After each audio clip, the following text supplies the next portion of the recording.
जो चैलेंजेस रहे स्टार्टअप के ऊपर या हॉस्पिटैलिटी के ऊपर, तो वो आप एक बार शेयर करिए हमारी ऑडियंस। स्टार्ट करना कोई बिजनेस खाली स्टार्ट करना नहीं है। बिजनेस के साथ साथ बीमार होते हैं, आप कभी लॉयर के पास जाते हैं? नहीं। क्यों? और जब आपको कभी कोई लीगल मसला होता है तो आप इंजीनियर के पास जाते हैं? नहीं। क्यों? बातों से पता चला कि गाइडेंस उसी से लेनी चाहिए, एक तो जिसको एक्सपीरियंस। बात बोलो, बुरा तो नहीं मानेगा मुझसे? कहा नहीं, मैंने कहा तुम देखना, पानी तुम्हारे घर में आया है कि तुम पानी के अंदर तुमने मकान बनाया, रोड बना रहे हैं, वो ठीक नहीं है। हमने नेचर के साथ रहना पड़ेगा। जो कुदरत हमसे चाहती है ना, हमें वही कहा। अगर हम कुदरत के खिलवाड़ नहीं कर सकते, खिलवाड़ हो गया तो फिर आप देखो।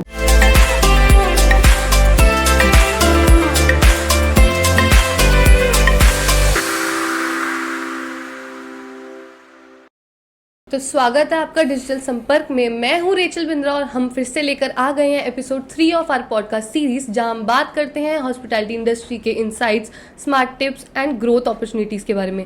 सो बिना किसी देरी के साथ शुरू करते हैं हमारा पॉडकास्ट। सो सबसे पहले मैं स्वागत करना चाहती हूँ हमारे गेस्ट का, जिनका नाम है डॉक्टर तौसीफ अहमद। तो सर, ऑडियंस को अपना इंट्रोडक्शन दीजिए। Thank you very much. मेरा नाम डॉक्टर तौसीफ है। मैं स्वर्ग कहने वाली जगह कश्मीर से आता हूँ, और कश्मीर कहते हैं कि पैराडाइज ऑन अर्थ है, ज़मीन पे एक स्वर्ग है, बिल्कुल स्वर्ग है। चाहे लोग कुछ भी बोले, लेकिन हम कहेंगे कि स्वर्ग अगर कहीं पे है, हम ही आस्तो, हम ही आस्तो, हम ही आस्तो। जी सर। सो सर, सबसे पहले मैं शुरू करती हूँ आपके जो चैलेंजेस रहे स्टार्टअप के ऊपर या हॉस्पिटैलिटी के ऊपर, तो वो आप एक बार शेयर करिए हमारी ऑडियंस से। देखिए, चैलेंजेस तो बहुत सारे हैं, क्योंकि अगर हम ओवरऑल पैन इंडिया में देखें और अगर हम पूरे देश भर में देखते हैं, क्या है कि बेसिकली जो अब ये स्टार्टअप का कल्चर अब आने लगा है, लेकिन लेट, थोड़ा सा लेट हम हैं इस पे, क्योंकि अगर हम अपनी इकोनॉमी की बात करें, फिर जो ग्रोइंग इकोनॉमीज है, चाइना है, यूएसए है, उनके साथ हमारा चैलेंजेस है। तो चैलेंजेस बहुत सारे हैं। चैलेंजेस खाली बिजनेस स्टार्ट करना, कोई बिजनेस खाली स्टार्ट करना नहीं है। बिजनेस के साथ साथ अगर आप रिलायबल नहीं हैं, बिजनेस के साथ साथ अगर आप एक हार्मनी में एक काम नहीं करते हैं, तो ओवरऑल ये सारी चीजें जो होती हैं, जिसको हम बाहर एक स्टार्टअप देखते हैं या बाहर हम कहते हैं जी हमें कोई बिजनेस करना है, चाहे कश्मीर में जो हमारे जो 4 एचेस हैं, उसमें जो हमारा तीसरा एच आता है वो हॉस्पिटैलिटी है। क्योंकि हॉस्पिटैलिटी खाली जब भी कोई बंदा कोई स्टार्टअप अपना करना चाहता है हॉस्पिटैलिटी सेक्टर में, चाहे वो कोई होम स्टे से स्टार्ट करना चाहता है, चाहे वो कोई होटल स्टार्ट करना चाहता है,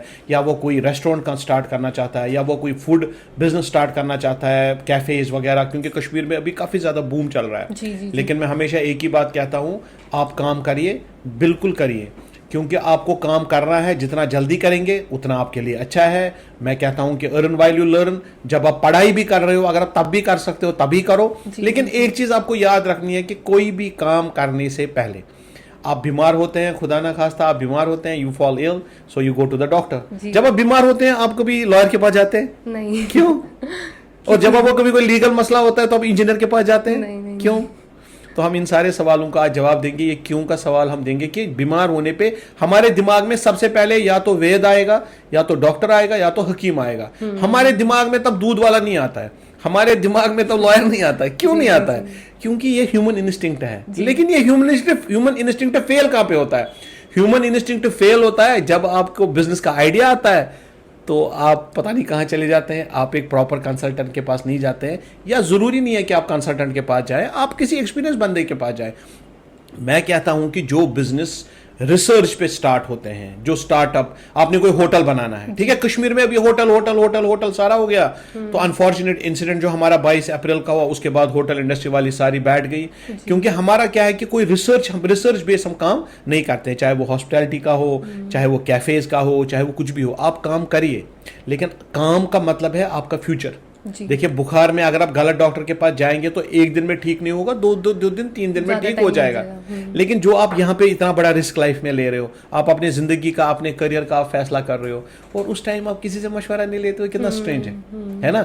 जब आपको कुछ भी छोटा आपको दांत में दर्द होगा, तो आप आंख के डॉक्टर के पास नहीं जाते हैं, क्योंकि आपको पता है ये आंख का जो डॉक्टर है दांत का इलाज नहीं करेगा। जब आप इतनी डिटेलिंग में जाते हैं ना, ये तो दांत का मसला है, ये तो आपका, मैं ये नहीं कहता हूं कि दांत जरूरी नहीं है, लेकिन ये है कि जब हम बिजनेस, स्पेशली जब हम हॉस्पिटैलिटी की बात करते हैं या जब हम स्टार्टअप्स की बात करते हैं, तो हम कैसे स्टार्ट करते हैं?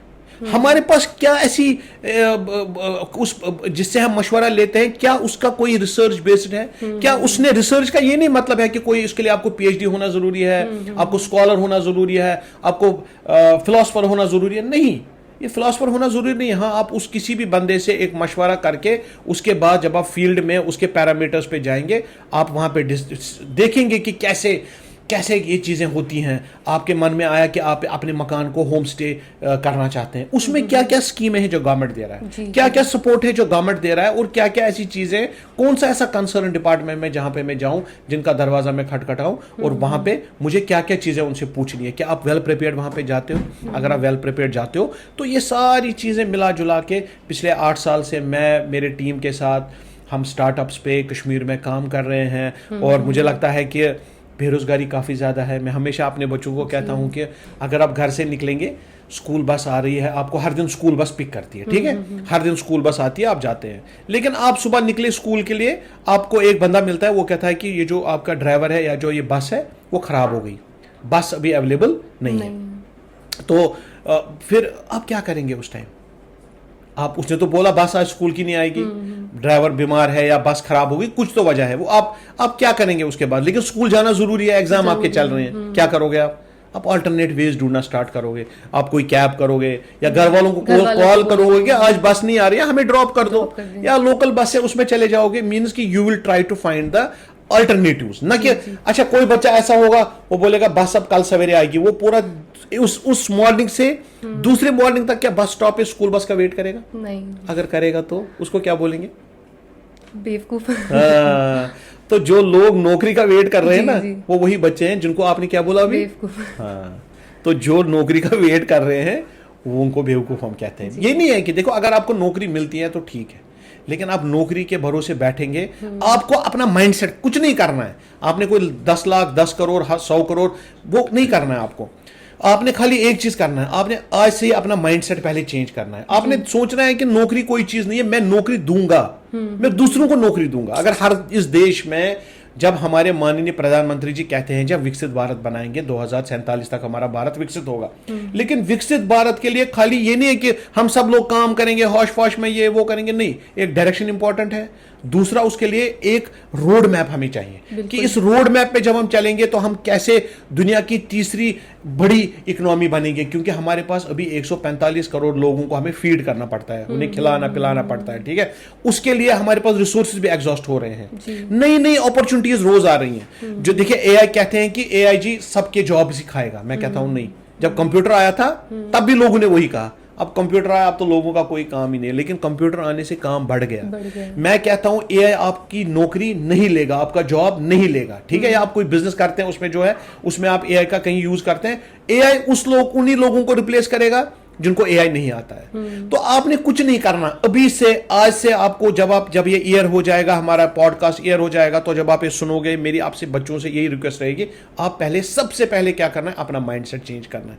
और अगर आपको किसी ने बोला, वो बंदा मैं हूं जो आपको बोल रहा है कि गाड़ी अब नहीं आएगी, यानी कि जिसको आप नौकरी बोलते हो, तो अगर स्कूल पहुंचना है, स्कूल आपकी मंजिल है, मंजिल पहुंचना है तो अल्टरनेट रूट्स का इस्तेमाल करो। देखो कि क्या तरीका है जिससे मैं अपने टाइम पे भी पहुंचूं, मैं स्कूल एग्जाम पे भी टाइम पे पहुंचूं। और जो ये स्कूल है ये हमारी जिंदगी है, दिस इज आवर लाइफ, ये हमारी जिंदगी है। इस स्कूल को आप लाइफ की तरफ देखिए, और जो वो बस है वो नौकरी है। नौकरी तो आपको मिलनी नहीं है, और अगर मिलेगी भी बाई चांस, वो तो एक को मिलेगी, कितनों को मिलेगी। क्लास में तो अगर एक क्लास की बात करते हैं 100 बच्चे हैं, 3 डॉक्टर बन गए, 4 इंजीनियर बन गए, 2-4 कहीं से कोई एग्जाम क्रैक किया, हो गए 10%। कंपटीशन बहुत है, 90% तो रह जाता है ना।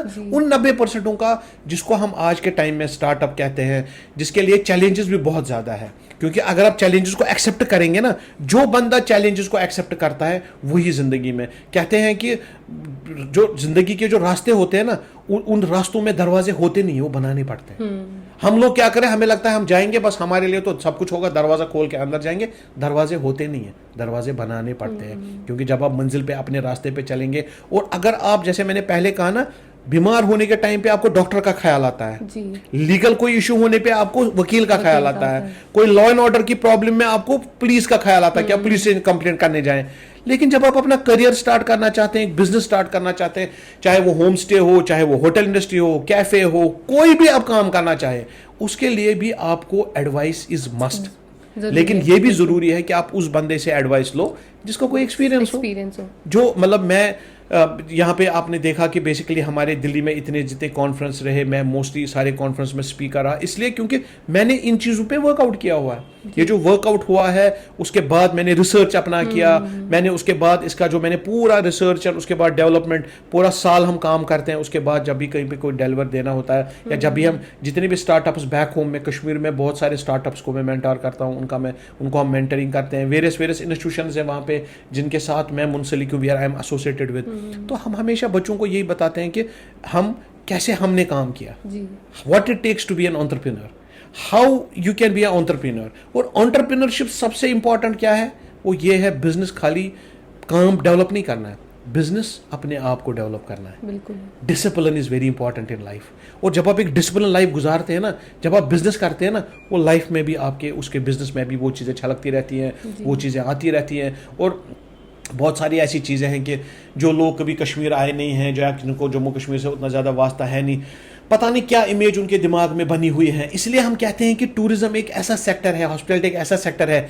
आप जब कश्मीर आते हैं ना, तो जो ऑफ बीट टूरिज्म रूट्स है, ऑफ बीट हमारे वहाँ पे जगहें हैं, आप आइए, आप खाली गुलमर्ग, पहलगाम, सोनमर्ग नहीं, आप होम स्टे भी कीजिए।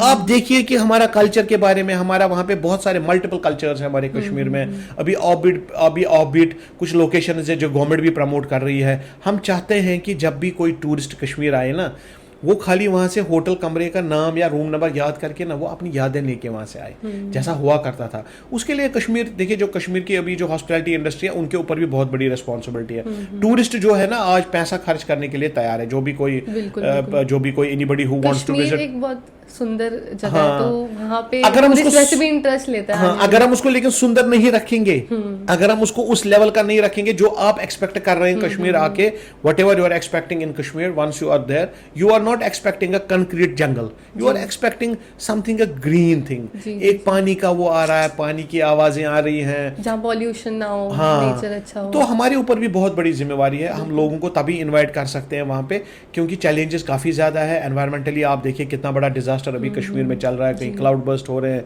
कहीं फ्लड आ रहे हैं। ये सब चीज़ें हमने जो वेंडलाइजेशन की कहीं ना कहीं पे, मुझे लगता है कि इन चीज़ों पे भी जो हमारी टूरिस्ट इंडस्ट्री के वहाँ मेरे बैक होम मेरे भाई हैं, बहुत सारे मेरे यार दोस्त, मेरे जो बचपन के दोस्त हैं जो इस इंडस्ट्री के साथ मुंसलिक ज़्यादा है और इकट्ठे हम काम भी करते हैं, तो मेरी उनसे यही गुजारिश रहेगी कि आप जो थोड़ा जो हमारा इको टूरिज़्म और जो ऑफ-बीट टूरिज़्म और बाकी सारी चीज़ों को, उनको हमें टूरिस्टों को इटालियन मार्बल दिखाने की ज़रूरत ज़्यादा नहीं है। उनको हम अगर बेसिक दिखाएं, लेकिन जिससे हम इन हार्मनी नेचर के साथ रहें, कुदरत के साथ इन हार्मनी रहना बहुत ज़्यादा ज़रूरी है। और आज आप देखिए, अगर हम इसी चीज़ से हम जूझ रहे हैं वहाँ पे, क्योंकि हमने कुदरत के साथ लड़ाई स्टार्ट की, और जब आप कुदरत के साथ लड़ना स्टार्ट करें, आपके साथ करते हैं। जी आपकी मेरे को बातों से पता चला कि गाइडेंस उसी से लेनी चाहिए, एक तो जिसको एक्सपीरियंस हो। तो इसी में मेरा एक सवाल रहेगा आपसे कि इसके हॉस्पिटैलिटी सेक्टर में या फिर स्टार्टअप्स में प्रोज एंड कॉन्स क्या रहते हैं?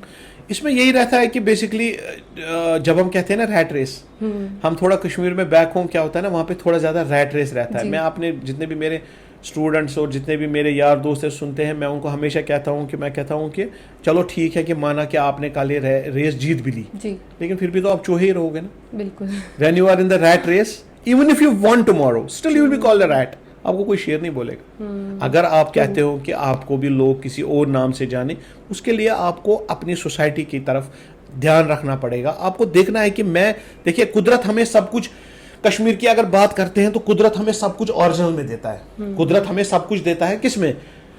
साफ देता है, हवा साफ, पानी साफ, वातावरण साफ, ये कुदरत देता है। हम क्या देते हैं? सब कुछ इसका उल्टा, पानी गंदा, हवा पोल्यूशन, वातावरण प्लास्टिक, पॉलिथीन, बोतल, यहाँ पानी पी के बोतल तो फेंक दी। तो कुदरत हमें सब कुछ साफ देता है, हम उसको वापस ये कन्वर्ट करते हैं उसमें। और इन्हीं चीजों में जहां पे हम प्रॉब्लम स्टेटमेंट देखते हैं, जहां पे हम ये देखते हैं कि ये प्रॉब्लम है, ये प्रॉब्लम है, ये प्रॉब्लम है, अगर आपने इनमें से किसी भी प्रॉब्लम का आपने सोल्यूशन ढूंढा तो आपका काम हो गया।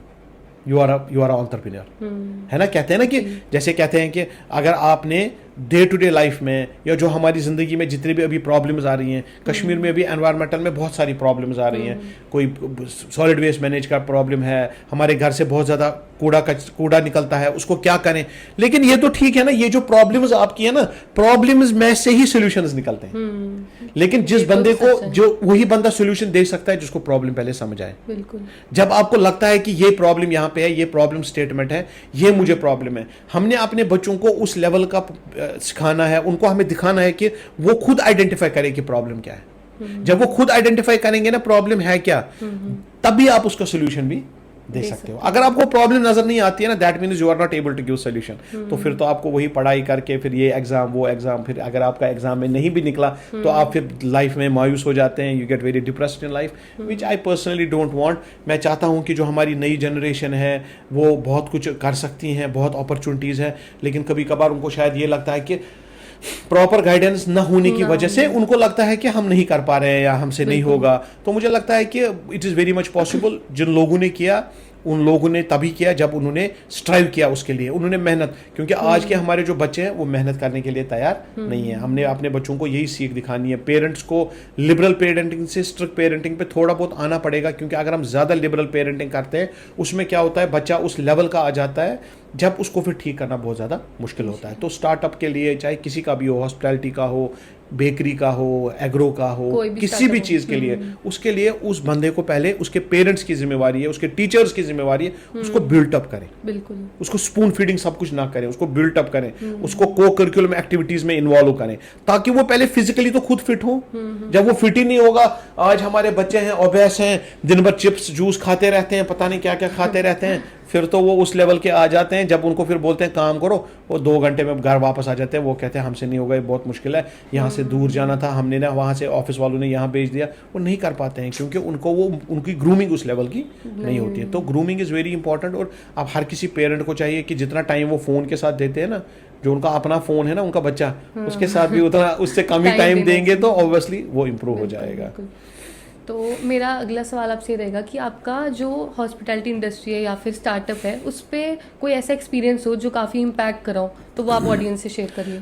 हाँ, देखिए बहुत सारी ऐसी एक्सपीरियंस है। अभी हमने रिसेंटली पिछले 3 साल से हम क्या देख रहे हैं कि कहीं ना कहीं पे जो हमारा स्कूल्स हैं, the most of the schools and colleges, even the university, उसमें बेसिकली जब बच्चा आता है ना, जब तक वो यूनिवर्सिटी लेवल तक पहुंच जाता है ना, वो थक जाता है, he gets exhausted in life, ये एग्जाम वो एग्जाम, और उसको अब कहीं फ्यूचर भी नजर आगे नहीं आता है। मुझे लगता है कहीं ना कहीं पे जो हमने पिछले 3-4 साल से जो हमने एक हॉलिस्टिक एनवायरनमेंट स्कूल्स में पैदा करने की कोशिश की है, that is really worked as with us. और मुझे लगता है कि वो अब अभी that is going to bear fruits very soon इंशाल्लाह। और बैक होम स्टार्टअप्स के लिए मैं बहुत सारी कुछ अच्छी न्यूज़ें भी यहाँ से लेके जा रहा हूँ कि what are the opportunities they can do, क्योंकि फंडिंग का हमारा पहले वहाँ बहुत बड़ा इशू रहता था।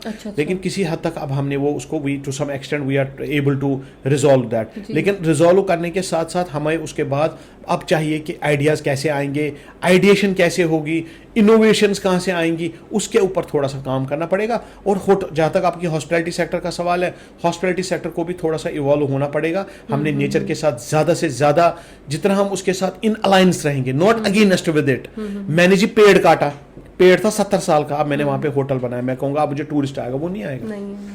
आपकी वहाँ से स्ट्रीम निकल रही थी, आपने उसको बंद करके उसके ऊपर होटल बना दिया, गेस्ट हाउस बना दिया, होम स्टे बना दिया, नहीं आएगा। क्योंकि जिस दिन पानी आएगा, जो परसों आया भी, पानी को पता है मेरा, आप उसका रास्ता बंद करेंगे लेकिन वो अपना रास्ता थोड़ी भूलेगी। पानी को पता है मुझे कहाँ से आना है, उसको पता है किसने यहाँ पे मकान बनाया, उसको पता है इसको पूरा इसके ऊपर मिट्टी किसने डाली। क्योंकि जिस दिन उसको आना होता है ना, वो नहीं मानता है, वो आ जाता है, क्योंकि कुदरत का अपना निज़ाम है। कहते हैं कि हम भी दरिया है, हमें अपना हुनर मालूम है, जिस तरफ भी चल पड़ेंगे रास्ता हो जाएगा। तो पानी तो अपना रास्ता निकाल ही देती है। तो हमें ही चाहिए कि हम उससे दूर रहे। परसों कोई मुझे फ़ोन करा था, वो कह रहा था डॉक्टर साहब हमारे घर में पानी आया। मैंने कहा भाई मैं एक बात बोलूँ, बुरा तो नहीं मानेगा? मुझसे कहा नहीं। मैंने कहा तुम देखना पानी तुम्हारे घर में आया है कि तुम पानी के अंदर तुमने मकान बनाया। इसको थोड़ा इंट्रोस्पेक्ट करने की ज़रूरत है। ये ठीक है कि गवर्नमेंट को भी बहुत सारी जिम्मेवारी हैं। अब जो वहाँ पे हमारी हॉस्पिटैलिटी सेक्टर को अभी जो बहुत ही बड़ा एक अनफॉर्चुनेट इंसिडेंट हुआ 22 अप्रैल को, बहुत ही बड़ा, जिस दिन पूरे कश्मीर ने उसके ऊपर प्रोटेस्ट किया, क्योंकि जो भी उस दिन हुआ वो नहीं होना चाहिए था, बिल्कुल भी नहीं होना चाहिए था। लेकिन जो कुछ भी हुआ बहुत बुरा हुआ, हर किसी कश्मीरी ने उसकी मजम्मत की, करेगा भी हमेशा, क्योंकि कश्मीर कभी भी कश्मीरियत या कश्मीर कभी भी बेगुनाहों का कत्ल के साथ न रहा है, न है, न कभी होगा फ्यूचर में। तो मैं चाहूँगा कि जब ये पॉडकास्ट आपका एयर हो जाए, सब लोगों तक मेरी ये मैसेज भी चाहिए, आप आइए कश्मीर आपका इंतज़ार कर रहा है, क्योंकि हमारी जो टूरिज़्म इंडस्ट्री है वो जब आप आएंगे, आप हमें हमेशा कहते हैं कि हमें प्रधानमंत्री जी या जो भी हमारे सब कहते हैं कि हमारे यार दोस्त हैं, वो कहते हैं कि आप हमारा एक हिस्सा हो, आप हमारा एक हिस्सा हो। अगर हम आपका हिस्सा हैं तो जिन दुश्मनों ने हमें दूर करने की कोशिश की है उनको हमें हराना है, आपने उनको प्रूव रॉन्ग करना है, you have to prove them wrong. वो वैसे तभी होगा जब आप वहाँ पे आओगे अपनी फैमिली के साथ, आप वहाँ पे एंजॉय करोगे। ठीक है, मैं मानता हूँ एक इंसिडेंट ना कश्मीर को डिफाइन कर सकता है, ना हमारी कंट्री को डिसाइड कर सकता है, ना हमारी कंट्री की सिक्योरिटी को डिसाइड कर सकता है। वो बहुत ही अनफॉर्चुनेट था जो कुछ भी हुआ, लेकिन we have to move on, क्योंकि बहुत सारे हमारे स्टार्टअप्स, बहुत सारे हमारे इनिशिएटिव्स थे जो अभी हॉस्पिटैलिटी इंडस्ट्री में आने वाले थे, लेकिन इस इंसिडेंट की वजह से तो अब सारा कुछ अभी ब्लीक ही लग रहा है। अभी उनका जो फ्यूचर है वो कुछ ठीक हमें नजर नहीं आ रहा है। तो उसको उन चीज़ों के, उन लोगों के साथ, उन बच्चों के साथ, उन एंटरप्रेन्योर्स के साथ, उन स्टार्टअप्स के साथ हम सब लोगों को खड़ा होना पड़ेगा, every one of us to stand, ताकि हम उसको बेसिकली उनको हम वो एक सेंस ऑफ सिक्योरिटी हम अपने टूरिस्ट को दे सकें। वो गवर्नमेंट ही कर सकता है, मैं अपनी लेवल पे या हम अपनी लेवल पे, तो वो तो बहुत बड़ा एक डिसीजन है, but government is doing their best. Government अपने हिसाब से जो कुछ पॉसिबल है वो कर सकती है। और अभी हमारी जो अमरनाथ जी यात्रा है वो भी कंक्लूड हो गई बहुत अच्छी सक्सेसफुली। अभी और भी कुछ रिलीजियस जो यात्राज है, जैसे गंगबल हमारा वहाँ पे होता, वो आज अभी जब हम आप और मैं यहाँ पे बैठे हैं स्टूडियो में, वो वहाँ पे चल रही है। तो government is doing all the things, लेकिन फिर लोगों को ही at the end of the decide करना है कि अगर आप उन हॉस्पिटैलिटी में, हमारे बहुत सारे बच्चे इस साल आने वाले थे, लेकिन जो ये इंसिडेंट हुआ उसकी वजह से मुझे लगता है कहीं ना कहीं उनको दचका लगा। तो मेरी ऑडियंस से यही अपील रही कि आप आइए कश्मीर, हम आपका वहाँ पे वेट करेंगे। तो बिल्कुल आइए, अपनी फैमिली के साथ आइए, और जब भी आपकी मर्जी है you can come any time, winter में आइए, समर में आइए, तो आपका हम वहाँ पे बिल्कुल स्वागत करेंगे जी। बिल्कुल हम खुद जाना चाहते हैं कश्मीर। तो जो भी इंसिडेंट हुआ उसकी वजह से बहुत डिस्टर्बेंस क्रिएट हुई थी, लेकिन मूव ऑन तो करना पड़ता है लाइफ में, तो बिल्कुल हम विज़िट करेंगे। तो मेरा अगला सवाल आपसे ये रहेगा कि हॉस्पिटैलिटी इंडस्ट्री में और स्टार्टअप्स में, जैसे कि कश्मीर में आप काम करते हैं, तो वहाँ पे ऐसा कोई मिथ है जिससे लोग डरते हैं, तो वो आप एक बार क्लियर करिए। मिथ तो बहुत सारी मिथ्स हैं। सबसे बड़ा मिथ ये है कि उनको लगता है कि जब हम कोई हॉस्पिटैलिटी में कोई स्टार्टअप स्टार्ट करना चाहते हैं या कुछ, तो वहाँ बहुत ज़्यादा सब्सिडीज़ मिलती हैं एंड ऑल दैट। मैं कहता हूँ आप जो भी गवर्नमेंट आपको सब्सिडाइज चीज़ें देती है, लेकिन आपका बिजनेस जब तक एस्टैब्लिश खुद नहीं होगा, जब तक आप अपना बिजनेस खुद नहीं आपने स्टार्ट किया होगा, अगर आप सारा कुछ अपना डिपेंडेंट लोन पे या सब्सिडीज़ पे करते हैं, वो नहीं चलता है। तो सबसे बड़ी मिथ यही है जो वहाँ पे हॉस्पिटैलिटी और स्टार्टअप्स हमारी की सबसे बड़ी मिथ यह है कि हम जब स्टार्टअप करेंगे हमें जो पहला कुछ पैसा मिलेगा बस वही अनफ है। वो एक बहुत बड़ा मिथ है, वो अनफ नहीं है। That is for your startup. उसको स्टार्टअप इसीलिए कहते हैं, उसको इंक्यूबेशन इसीलिए कहते हैं। वो आपको तब तक मिलेगा जब तक आप अपने पूरे पैरों पे खड़ा नहीं रहेंगे। और अगर आपने उसी पे डिपेंडेंसी रखी आपने, यानी कि आप उसी बस का वेट कर रहे हैं जो बस नहीं आएगी, तो फिर तो बिजनेस आपका सक्सेसफुल नहीं होगा, वो तो फेल ही हो जाएगा। जी। तो आपने बेसिकली, आपके पास अगर प्लान है, आपके पास प्रॉपर R&D है, आपके पास स्केलेबिलिटी है आपकी प्रोडक्ट की, that is very important. Scalability is important. और आपकी जो स्केलेबिलिटी है और वायबिलिटी, क्या आपका प्रोडक्ट स्केलेबल है या नहीं है, और अगर हम स्केलेबल करेंगे तो क्या वो मार्केट में कम्पीट करेगा। तो जैसे हम एग्रो में कोई प्रोडक्ट बनाते हैं, मैं हमेशा अपने जो मेरे स्टार्टअप्स वहाँ पे, मैं उनको हमेशा कहता हूँ देखो आपके पास जब प्रोडक्ट है ना, जैसे आपने कोई जैम बनाया है, एप्पल हमारा वहाँ पे एक मेन इंडस्ट्री है, एप्पल का आपने जैम बनाया, इसमें दो तरीके हो सकते हैं। एक, क्या आप एप्पल का जैम बेचना चाहते हो? दूसरा, क्या आप अपने एप्पल के जैम को एक जो डिपार्टमेंटल स्टोर है, एक जो ग्रोसरी स्टोर है, उसके शेल्फ पे बाकी सारे जहां किसान है, जहां पे और भी बहुत सारे बड़े बड़े ब्रांड्स हैं, क्या आप उनके साथ कंपीट करना चाहते हो? ये दो अलग अलग चीज। तो ये भी एक मिथ है कि बेचना और स्टोर पे रखना it is one of the same thing. ये same thing, this is not the same thing, these are two different things. Putting your product on the product shelf along with all the brands and selling it to the your customer, जिसको B2B हम कहते हैं, या B2C में direct हमने customer को भेजा, business to customer हमने भेजा। तो वहां पे और यहाँ पे बहुत फर्क, ये भी एक बहुत बड़ा मिथ है। वहां पे हमें लगता है ये दोनों सेम है, but that's not the same, वो सेम नहीं है। इसी के साथ हम आगे बढ़ते हैं नेक्स्ट क्वेश्चन की तरफ। तो जैसे कश्मीर में आगे 5 साल में आप क्या देखते हैं हॉस्पिटैलिटी इंडस्ट्री में और स्टार्टअप्स में? मैं कहता हूं कि बेसिकली कश्मीर में जो स्टार्टअप्स और बिजनेस, देखिए कश्मीर हमें पहले समझना पड़ेगा कि एक लैंड लॉक्ड प्लेस है। एक लैंडलॉक्ड क्यों है, उसका रीजन है। जब भी हम देश भर की बात करते हैं, पूरे देश में अगर आप देखेंगे ना, जो आपके जॉब होते हैं ना, वो नॉर्थ से साउथ की तरफ चले जाते हैं। यानी कि जितने भी आपके जॉब्स होते हैं, जैसे दिल्ली वाला है वो जाता है पूना जॉब करने के लिए, पूना वाला है वो जाता है चेन्नई जॉब करने के लिए, तो जॉब आते हैं नॉर्थ से साउथ की तरफ। लेकिन जो प्रोडक्शन होती है, जो मैन्युफैक्चरिंग होती है, फिर उसके जो कंज्यूमर्स होते हैं, वो साउथ से नॉर्थ आ जाता है, मीन्स कि नीचे से ऊपर ऊपर पहुंच के कश्मीर पहुंच जाता है। तो दोनों सूरतों में हम नॉर्थ में हैं, यहां से भी फंसे हुए, यहां से भी फंसे हुए। क्यों? क्योंकि यहां से हमारे पास मैन्युफैक्चरिंग अगर हम करेंगे, हमारे ऊपर कुछ नहीं है, लद्दाख है उसमें उतनी ज्यादा पॉपुलेशन है नहीं, और जॉब सारे ऊपर से नीचे आ रहे हैं, यानी कि कश्मीर कोई जॉब करने नहीं आएगा, जबकि वहां पे जॉब होंगे भी नहीं। तो इसलिए इन दोनों के बीच में जो हमें सोल्यूशन निकालना है, हमने अपने बच्चों को उद्यमी बनाना है, हमने अपने बच्चों को एंटरप्रेन्योर्स बनाना है, हमने अपने बच्चों को बताना है कि आपके पास कश्मीर में बहुत सारे ऐसे प्रोडक्ट्स हैं जिससे आप अपना काम स्टार्ट कर सकते हो, मगर आप इसलिए शायद नहीं कर सकते हो। मैं छोटी सी आपको मिसाल दूंगा, उदाहरण के लिए रिसेंटली एक स्टार्टअप हमारे पास आया, उसके पास कोई आइडिया नहीं था। मैंने उनको बोला इस टाइम जो हमारा कश्मीर में होता है ना, वो वॉलनट जो अखरोट होता है ना आपका, वॉलनट का हार्वेस्ट सीजन इस टाइम स्टार्ट हो गया कश्मीर में। फर्स्ट वीक ऑफ सितंबर से ये लास्ट वीक ऑफ ऑलमोस्ट 15 अक्टूबर तक ये चलता है, हार्वेस्ट ऑफ वॉलनट, अखरोट का खेती जो होती है ना, ठीक है।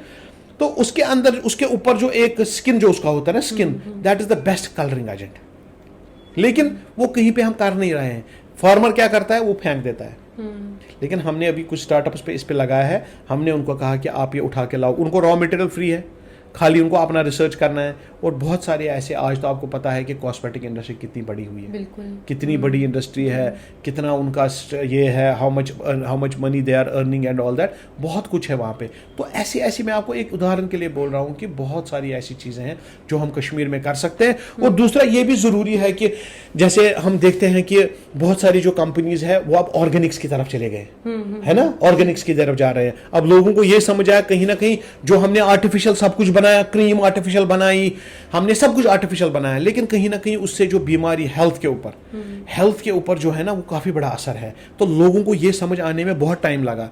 अब वापस वो वहीं जा रहे हैं, कहाँ पे, जहां पे हमारे पूर्वज थे कि सुबह आप मिसवाक कर सकते हो, सुबह उठ के आपने जो क्रीम लगानी है वो आप घर में दूध और दही की, दूध और हल्दी की खुद क्रीम बना सकते हो। तो एक और फील्ड खुल गया ये उन लोगों के लिए जो मेरी जो फीमेल फॉक हमारी है, जो मेरी एंटरप्रेन्योर्स हैं, फीमेल्स हैं, जो करना चाहती हैं इसमें, उनके लिए भी एक उदाहरण के लिए कि एक बहुत बड़ा इंडस्ट्री है, people are coming back to the organics and all. लेकिन प्रॉब्लम क्या है कि जब आपका रिसर्च कंप्लीट नहीं है, आपने स्टार्ट काम जब किया तब आपने किसी को कंसल्ट नहीं किया, आप किसी बिजनेस कंसल्टेंट के पास या आप किसी मेंटर के पास नहीं गए, ऑब्वियसली तो फिर फेलियर तो तब तो फेलियर होता ही है जब आप खुद, क्योंकि आपको आंख में प्रॉब्लम थी, आप दांत के डॉक्टर के पास चले गए, तो अब ना दांत ही रहा ना आंख रही, क्योंकि जब तक दांत का इलाज हुआ आंख भी खराब हो गई। गलत गाइडेंस। हाँ, फिर स्टूडेंट्स को चाहिए कि, और टीचर्स को चाहिए कि वो मेंटर्स बने। देखो टीचर्स का एक बहुत बड़ा रोल है। हमारा जो एजुकेशन सिस्टम है ना, वो इवॉल्व नहीं हो रहा है। पिछले 100 साल में हम वहीं कहीं पे वो किताबें एक चीजों में फंसे हुए हैं, हम नहीं कर पा रहे हैं। हमने टीचरों को मेंटोर बनना पड़ेगा, जो प्रिंसिपल स्कूल के उनको मेंटोर बनना पड़ेगा। ये कोई मेंटोर कोई सींग लगा के थोड़ी होता है, मेरे थोड़ी कोई सींग है। मेंटोर वही होता है जिसको दर्द हो अपने कौम का, अपने सोसाइटी का, अपने लोगों का, a person who felt deep in his heart कि मैं अपनी सोसाइटी को क्या दे रहा हूँ। खा पी के मैं ऑफिस जाके अपनी तनख्वाह वनख्वाह जो भी है वो लेके मैं, लेकिन आप सोसाइटी को वापस क्या दे रहे हैं। मैंने कश्मीर में स्टार्ट किया, एनवायरनमेंट पे मैंने स्टार्ट किया आज से 20 साल पहले। मैंने कहा मैं पेड़ लगाऊंगा, 60-70 हज़ार पेड़ लगाए। जब मुझे कोई पूछता है कि डॉक्टर साहब आप क्यों ये करते हैं, देखो एनवायरनमेंट मेरा सब्जेक्ट था ही नहीं कभी, मगर मेरा पैशन था। मैं चाहता था कि जो मैं ये पेड़ लगाता हूँ जो 200 साल रहेगा ना, मैं इस पेड़ से 200 साल और इस धरती पर रहूंगा। मैं वो चिनार लगा रहा हूँ जो 500 साल रहते हैं, 700 साल रहते हैं, 1000 साल रहते हैं। अगर वो चिनार बड़े हो गए, मैं तो नहीं रहूंगा 100 साल के बाद, तो हम में से यहाँ कोई नहीं होगा। जो भी अभी जितने भी लोग अभी धरती पे हैं उसमें 100 साल के बाद कोई नहीं होगा। लेकिन अगर आप ऐसा कोई चीज़, ऐसा कोई कर्म करके जाते हैं तो ऑब्वियसली आप जिंदा रहोगे। खुद तो नहीं रहोगे, लेकिन जो आपकी डीड्स होंगे, जो आपकी एक्टिविटीज़ होंगी, आप अपने लोगों के लिए सोचो। हमारे ऑफिसर्स को चाहिए कि वो, अगर उनके पास कोई स्टार्टअप आता है, हमारे ब्यूरोक्रेट्स, हमारे ऑफिसर्स, अगर उनके पास कोई बच्चा आता है कोई आइडिया लेके, उसकी गाइडेंस करो। अगर आप उसको कुछ भी नहीं दे सकते हो, मगर उसको गाइड करो, उसको बोलो बेटा ऐसे नहीं करना है, ऐसे करना है। तुम बोल रहे हो मैं चाय बनाऊंगा, लेकिन चाय काफ़ी बना रहे हैं, तुम कुछ और बनाओ, कुछ लस्सी बना दो, कुछ बनाओ, जैसे मिसाल मैं कह रहा हूँ। तो उनको एनकरेज करना है। लेकिन प्रॉब्लम क्या है कि हमारे जो वहाँ ऑफिसर्स हैं, ब्यूरोक्रेट्स स्पेशली, या कोई हमारा बड़ा ऑफिसर होता है, उसको इतना ईगो पहले होता है, वो तो उनसे मिलता ही नहीं है। तो ये बच्चा जाएगा कहाँ पे, किसके पास जाएगा? एक फ्री एक्सेस नहीं है। चाहे वो कहीं पे भी, मैंने देखा, मैं पूरी कंट्री घूमता रहता हूँ, मैं कहीं कश्मीर की बात नहीं करूँगा कि वहाँ पे मेरे बहुत सारे दोस्त ब्यूरोक्रेट्स हैं, मेरे बहुत सारे दोस्त डॉक्टर्स हैं, मेरे बहुत सारे दोस्त ऑफिसर्स हैं, वो कहेंगे आपने हमारे लिए बोला। मैं कह रहा हूँ ओवरऑल कंट्री में इस कल्चर को थोड़ा कम करना पड़ेगा, और हमने अगर कोई भी सामने आना चाहते हैं उसको प्लेटफॉर्म दे दो, चाहे वो कोई भी काम करना चाहिए, लेकिन हमें चाहिए उसके सर पे हाथ रखें और इसको आगे ले जाएं। अगर हम सच में बोलते हैं कि हम जी कुछ करना चाहते हैं, ज़िंदगी में करना चाहते हैं, देश के लिए कुछ करना चाहते हैं, अपने लोगों के लिए कुछ करना चाहते हैं, तो सबसे बड़ा पहला काम यही है कि आप उस बच्चे को हैंड होल्ड करो। अगर उसको पैसे नहीं दे सकते हो, अगर उसको मशवरा नहीं दे सकते हो, उसको बिठा के समझाओ, बोलो बेटा कोई बात नहीं, मैंने भी ऐसे ही स्टार्ट किया था, मेरे पास भी कुछ भी नहीं था, मैं भी घर से ऐसे निकला था, आज मैंने इतनी बड़ी इंडस्ट्री खड़ी की है। बोल दैट इंस्पिरेशन बहुत ज़्यादा इंपॉर्टेंट है, motivation, inspiration. Time to time इस एंटरप्रेन्योर को बहुत सख्तियाँ आती हैं, स्टार्टअप्स को आती है, इनको टाइमली, इनको हर वक्त पे तो हर प्रॉब्लम, इनको हैंड होल्डिंग चाहिए, हैंड होल्डिंग चाहिए। करेंगे तो वो खुद ही, मेंटर का काम है बच्चे को तैरना सिखाना, लेकिन फिर वो स्विमिंग पूल पे जाके फिर बच्चा बोलेगा उसको तुम ही कूदो, नहीं, जाना उसको खुद है, जाना उसको खुद है। हम तो खाली हम तो आपको वहां तक ले जाएंगे, हम आपको पूरा सिखाएंगे कि हम अभी जो हमारा मेंटर्स ग्रोथ गुरु है, फाउंडेशन है हमारा, उसमें हम बच्चों को पूरा ट्रेन करते हैं, मतलब उनको पूरा हम सिखाते हैं, फिर हम बोलते हैं उनको लेकिन करना आपको खुद है।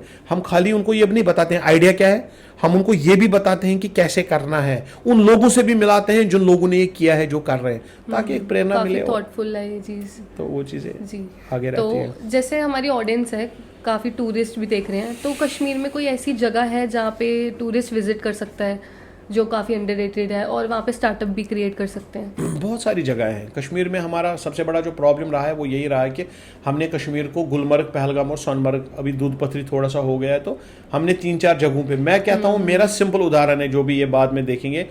मेरा एक दोस्त कश्मीर आया, उसने मुझे कहा मुझे चार जगह आप बताओ जहाँ पे मैं एक अच्छी सी फोटो, अच्छी सी सेल्फी ले सकता हूँ। मैंने कहा कश्मीर एक ऐसी जगह दुनिया में है, वाहिद जगह, आप कहीं भी फोटो, मतलब अपना कैमरा निकाल के एक मस्त सा फोटो आप खींच सकते हो, हर जगह है। कश्मीर में बहुत सारी ऐसी जगह हैं जो अनएक्सप्लोर्ड है, लेकिन गवर्नमेंट के पास अभी बड़ा चैलेंज ये है, क्योंकि हमने जो 2-3 हमारी जो टूरिज्म मैप पे जो हमारी जगहें हैं, जैसे गुलमर्ग है, पहलगाम है या सोनमर्ग है, इनको बेसिकली अब हमने ओवरलोड भी कर दिया बहुत ज़्यादा।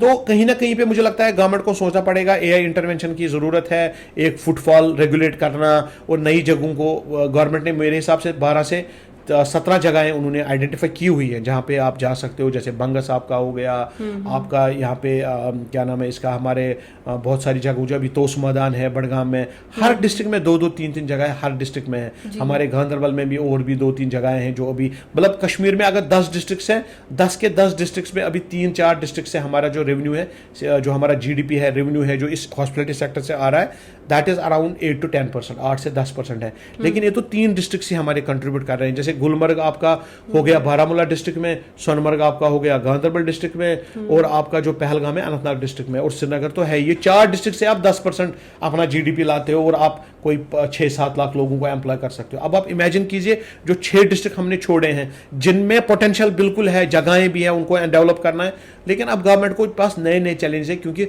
आपको टूरिज्म इंडस्ट्री मींस हॉस्पिटैलिटी को और एनवायरनमेंट को, इनको आपको दोनों को एक प्लेटफॉर्म पे रखना पड़ेगा, क्योंकि कहीं ऐसा ना हो कि कहीं किसी दिन ऐसा बादल वहां फटे कि कश्मीर का नाम निशानी ना रहे।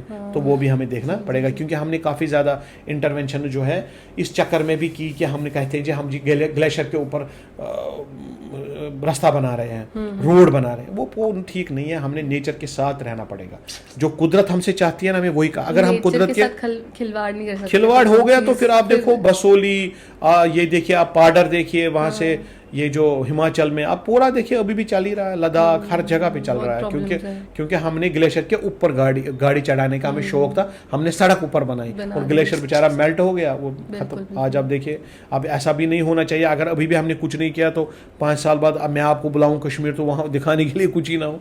तो उसके लिए भी थोड़ा मुझे लगता है कि एक इन टेंडम काम करने की जरूरत है। स्टेक होल्डर्स, जो होटल इंडस्ट्री हमारी है, जो टूरिज्म के साथ रिलेटेड है, जो गवर्नमेंट हमारी है, चाहे सेंटर की हो, स्टेट की हो, जो भी है व्हाटएवर, इन सबको, और इनको अब टाइम आ गया है इन सबको अपने बीच में एक एनवायरमेंटलिस्ट को बिठाना। बस अब आप मशवरा दो मुझे। होटल तो देखो, होटल हमें बनाने हैं, हमें कौन कह रहा है होटल नहीं बनाने, हमें रोड भी चाहिए, हमें फ्लाईओवर भी चाहिए, हमें रेलवे ट्रैक भी चाहिए। कौन कह रहा, कौन डिनाई करेगा? देखो जैसे यहाँ पे आपने फ्लाईओवर बनाया, वही फ्लाईओवर मुझे कश्मीर में भी चाहिए। जैसे आपने यहाँ पे रोड्स बनाए, मुझे भी चाहिए। आपने यहाँ पे रेलवे ट्रैक बनाए, मुझे भी चाहिए। लेकिन देखना है कि मैं वहाँ और यहाँ में बहुत फर्क है। वो एक इको फ्रेजाइल जगह है। इको फ्रेजाइल जगह में कैसे बनाते हैं, उसके लिए आपको प्रॉपर कंसल्टेंट, जो मैं बता रहा था ना, उनके साथ कंसल्टेंट, क्या वायबिलिटी है या नहीं है। क्योंकि आप ये सब लोग एक इंसान के लिए कर रहे हो, जब इंसान ही नहीं रहेगा तो फिर फायदा ही क्या रहा। सच बात है, वो इम्पोर्टेंट है। तो जैसे आज की यूथ है, अगर स्टार्टअप करना चाहे कश्मीर में, तो कोई परमिट्स, लाइसेंस या फिर गवर्नमेंट रेगुलेशंस है जो आप बताना चाहेंगे? सबसे बड़ा परमिट ये है कि आपने ख्वाब देखना है, मगर कब? दिन को, रात को नहीं, वरना आप ख्वाब देखे सो गए तो ख्वाब ही रहेगा। दूसरा लाइसेंस ये है कि आपने अपने आप से वादा करना है कि नहीं, अगर मैं काम करूंगा, मैं जी जान से करूंगा, मैं 10 से 12 घंटे दिन में काम करूंगा और सुबह उठ के मैं इस काम के ऊपर जो भी होगा, मतलब हाफ हार्टेड एफर्ट नहीं होना चाहिए। कोई लाइसेंस वाइसेंस कुछ नहीं, इन चक्रों में है ही नहीं, ना कोई ये चाहिए, परमिशन चाहिए आपको। सिंपल, वो तो बात की बात है कि आपको एक होटल चलाने के लिए बहुत सारी फायर की लाइसेंस चाहिए, टूरिज्म की, है ना, मेन वो हर जगह लगभग सेम होता है ऑल ओवर इंडिया। लेकिन उसके बावजूद पहले सबसे बड़ी मेहनत है आपका दिमाग के साथ, आपको तैयार होना है। ये एक आप जंग लड़ने जा रहे हैं। इस जंग को जीतने के लिए, ये एंटरप्रेन्योरशिप जर्नी करने के लिए आपको अपने आप को पहले तैयार करना पड़ेगा। अगर आप खुद तैयार हैं तो फिर सब कुछ खुद ब खुद हो जाएगा। और अगर आप तैयार नहीं है, अगर आप खुद तैयार नहीं है, तो वो आगे पीछे फिर हो सकता है, दैट कैन गो पे। तो पहला लाइसेंस आपका यही है कि आप अपने आप से वादा करेंगे कि मैं ये करके रखूंगा, मैंने ठान ली। कहते हैं ना कि वो जो आपने जब ठान ली तो ठान लिया, एक बार आपने इरादा कर लिया, आपने ठान लिया तो वो ठान लिया आपने, फिर आप उसके बाद वापस पीछे नहीं देखेंगे। क्योंकि ये एक लंबी जर्नी होती है, ये रातों रात कवर अगर किसी को होती भी है रातों रात जर्नी कवर, ये तो वो फिर बहुत सारे कम लोग होते हैं, उनकी मिसाल एक या दो होती है। लेकिन ओवरऑल हमें सबको ये करना पड़ेगा और हमारे सिस्टम को एक सपोर्ट बन के इनके साथ चलना पड़ेगा। अगर हम मोर और मोर एंटरप्रेन्योर्स और स्टार्टअप्स कश्मीर से चाहते हैं, चाहे हॉस्पिटैलिटी का हो, चाहे हॉस्पिटैलिटी में होम स्टे का हो, होटल का हो, 5 स्टार होटल हो, या कुछ भी हो, लेकिन इन टैंडम होना चाहिए विद द सिस्टम। तो कोई लास्ट टिप्स या कोई ऐसी एडवाइस होगी जो आप यूथ को देना चाहेंगे? मैं यूथ से यही एडवाइस करूंगा कि आपने अपना जो बिल्टअप करना है ना, आप अपनी तकदीर खुद बना सकते हो। आपको अपनी तकदीर खुद बनानी है, अपने हाथों से बनानी है। अगर आप इस चीज़ का इंतज़ार करोगे कि कोई मेरे लिए आके बना के जाएगा, nobody will build dreams. If you have your own dreams, you have to work for them, you have to build your own dreams, you have to start working on them, and you have to take proper guidance and mentorship before you go on the journey. That's called entrepreneurship. और आप में potential है। Back home में अपने कश्मीर में बैठे मेरे नौजवानों से यही कहूँगा, मैं यूथ से यही अपील करूँगा कि आप में बिल्कुल पोटेंशियल है। आप अपने पोटेंशियल को आइडेंटिफाई करिए। ऊपर वाले ने हर किसी इंसान को एक मीनिंगफुल चीज़ बना के, एक एंटिटी बना के इस दुनिया में भेजा है। आप में बहुत ज़्यादा टैलेंट है, उस टैलेंट को पहचानिए, अपने टैलेंट को ज़ाया मत करिए। आप ड्रग्स या बाकी सारी चीज़ों से पहले दूर रहिए। उन सारी चीज़ों से दूर रहने से ही आप अपने आप को बिल्ड कर सकते हो। और हमेशा याद रखना चाहिए एक बात, अगर आप बिज़नेस करना चाहते हैं, बिज़नेस करना मतलब बैंक बैलेंस और ऑफिस बनाना नहीं है। सबसे बड़ा बिज़नेस है अपने आप के अंदर इन्वेस्टमेंट करना, अपने ऊपर इन्वेस्टमेंट करना, हेल्दी रहना, अपने आदत अच्छे रखना, डिसिप्लिन में रहना। तो मुझे लगता है जब आप ये सारी चीज़ें करेंगे तो 110% you will be successful, not only in business but in life. And remember, success has many parameters, it's not only the bank balance and the car you drove, there are many parameters to it. Thank you so much sir, आपने बहुत अच्छा मतलब explain किया और बहुत अच्छा लगा आपसे बात करके। तो मैं थैंक यू बोलना चाहती हूँ आपको कि आपने अपना टाइम, कीमती टाइम हमें दिया। थैंक यू वेरी और मच। आपने इतने अच्छे टिप्स दी आज की यूथ को मैं बेसिकली स्टार्टअप के बारे में। डिजिटल डिजिटल संपर्क का बहुत बहुत शुक्रगुजार हूँ कि this is my first podcast outside Jammu and Kashmir, that too in the national capital. तो मेरे लिए भी एक एजाज की बात है, because I have done lot of podcast back home on the various topics. तो लेकिन आप लोगों ने जो अभी अच्छा आप काम कर रहे हैं, तो मैं आपको और आपकी पूरी टीम को ऑल द बेस्ट कहना चाहूँगा कश्मीर से और एंटायर जम्मू एंड कश्मीर से। और मैं चाहूँगा कि आप अच्छा काम करें और नेक्स्ट पॉडकास्ट हम कश्मीर में करें। तो I invite all of you on air in that you are most welcome to come, and so that more and more youth get inspired, such you are doing such a wonderful work. So congratulations to your entire team of Digital Sampark. और मुझे बहुत अच्छा लगा यहाँ आप लोगों से आके, आप लोगों से 2-3 दिन पहले जब मिला तो मुझे लगा you are very enthusiastic all of you and you want to do something for the industry. So whenever you want to do something for the industry, for the youth of Jammu and Kashmir, you will always find me in the studio. Thank you very so much. Much, thank you so much sir. Thank thank you so much आप सभी का जो podcast के and तक बने रहे। अगर आपको वीडियो पसंद आई हो तो लाइक करें और अपने थॉट्स कमेंट में शेयर करें, और जाते जाते चैनल को सब्सक्राइब करना ना भूलें ताकि आप कोई भी हॉस्पिटैलिटी इनसाइट्स और ग्रोथ टिप्स ना मिस करें। तब तक के लिए कीप शाइनिंग।